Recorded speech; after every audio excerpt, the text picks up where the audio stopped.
दादाजी अपने पोते पोतियों को एक पुरानी भूतिया कहानी सुना रहे थे। रात का समय था और सब लोग एक बड़े से बिस्तर पर बैठे थे। बाहर हल्की हल्की बारिश हो रही थी और कभी कभी बिजली चमकती थी, जिससे माहौल और भी डरावना लग रहा था। दादाजी ने कहना शुरू किया, बहुत साल पहले की बात है, जब गांव में बिजली नहीं हुआ करती थी और लोग दिए की रोशनी में ही रातें गुजारते थे।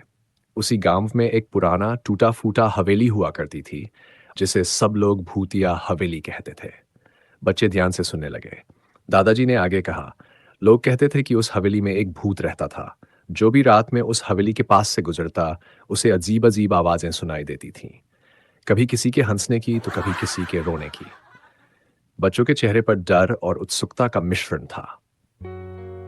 दादाजी ने कहानी को और रोमांचक बनाते हुए कहा, एक दिन गांव का एक आदमी जो इन बातों पर यकीन नहीं करता था, उसने सोचा कि वह उस हवेली में जाकर देखेगा कि सच में भूत है या नहीं। उसने रात के समय, जब पूरा गांव सो रहा था, उस हवेली में कदम रखा।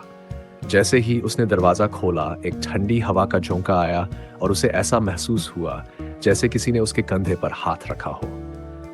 इतना सुनते ही बच्चों ने एक दूसरे का हाथ पकड़ लिया। दादाजी ने मुस्कुराते हुए कहा, उस आदमी ने जैसे ही पीछे मुड़कर देखा, वहां कोई नहीं था, लेकिन उसे हवेली के अंदर से किसी के कदमों की आवाज सुनाई दी। वह डर के मारे भाग खड़ा हुआ और तब से उस हवेली के पास कोई नहीं जाता था। कहानी खत्म होते ही बच्चों ने एक लंबी सांस ली और दादाजी से कहा, दादाजी अब हम सोने चलें। दादाजी हंसते हुए बोले, हाँ चलो, लेकिन डरने की कोई जरूरत नहीं, क्योंकि वो सब सिर्फ कहानी थी। इस तरह दादाजी ने अपने पोते पोतियों को एक भूतिया कहानी सुनाकर सुला दिया।